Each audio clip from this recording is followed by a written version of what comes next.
week. It's been quite the 2 weeks, I think, for most of us.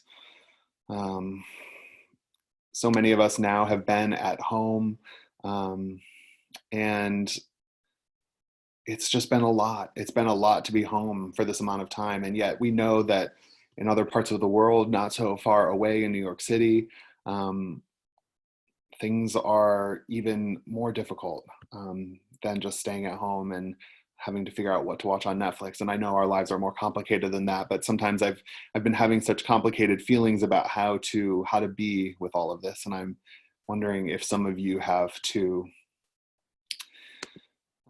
I think, especially in our readings today, it's an interesting collection of readings.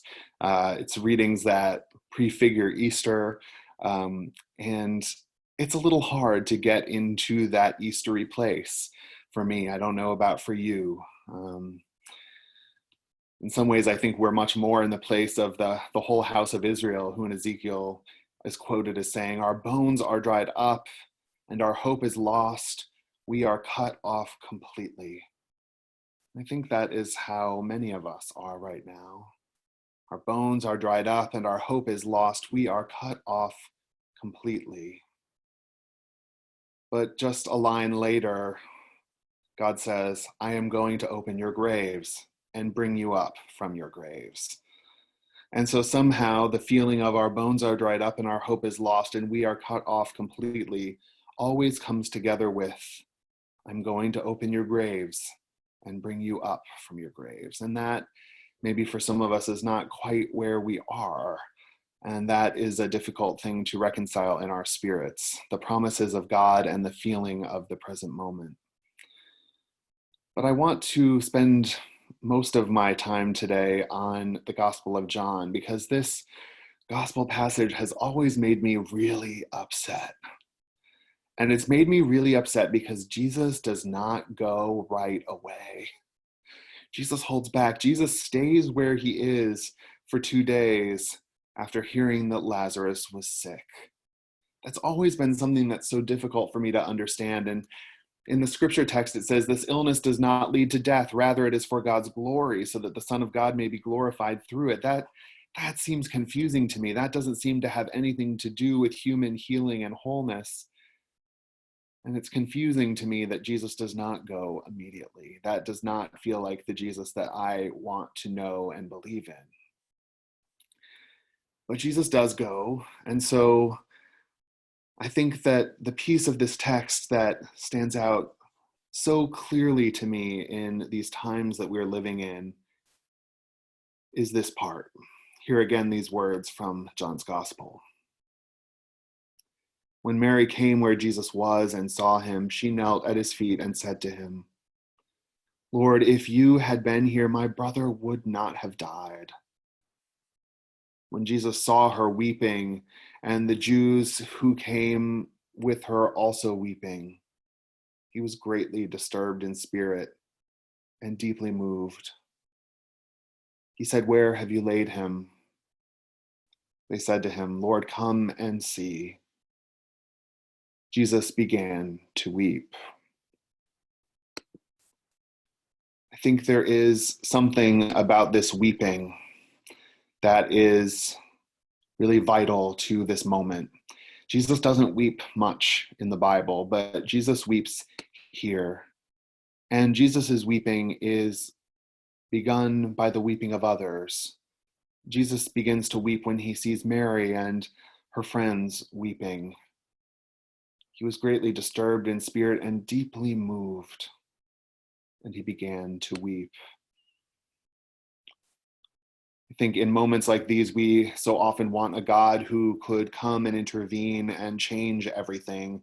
And here we have a God who weeps, a God who is in the midst of suffering, a God who takes notice of suffering. And that precedes a mighty act. So, yes, Lazarus is raised from the dead. in this text, and yet somehow today that doesn't feel like the most important part. It does feel, it is so important, and yet I also feel that it's so important that Jesus wept, and that Jesus is weeping with us, that Jesus is in this coronavirus moment with us, weeping for those who are sick, those who are dying, weeping for us who are scared and anxious. Jesus is weeping. And I think Jesus' weeping is an invitation to our weeping as well. I think it's such a confusing time. There's something I read just this week that really resonated with me. It's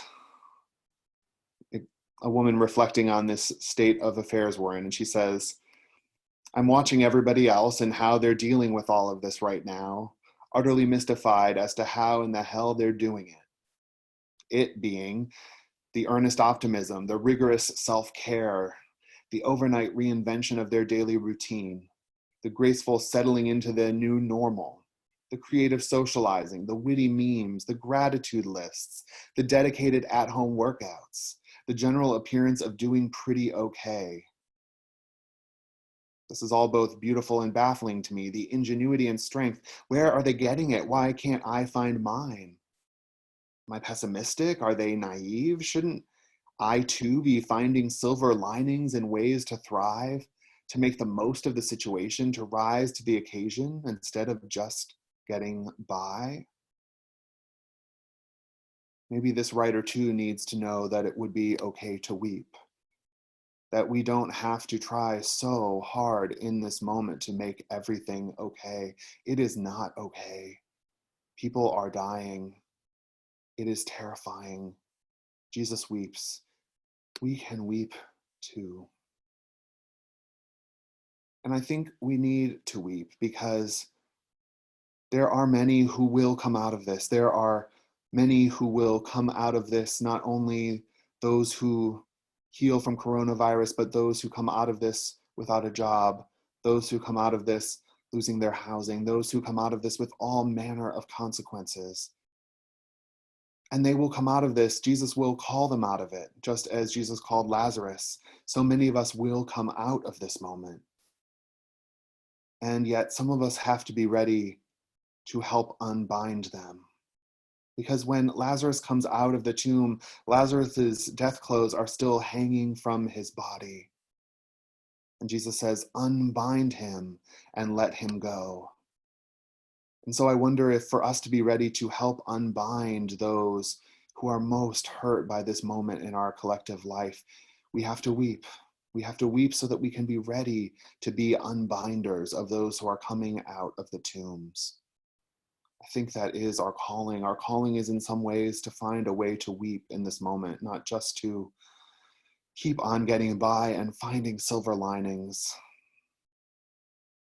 It is a painful time, and it is hard to find words. I didn't do so well at finding words this week. I struggled with finding words because it is hard, and I have felt like weeping.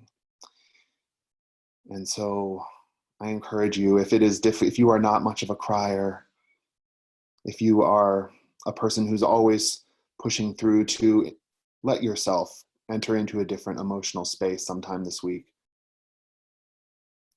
I think it is what we are called to weep with those who weep.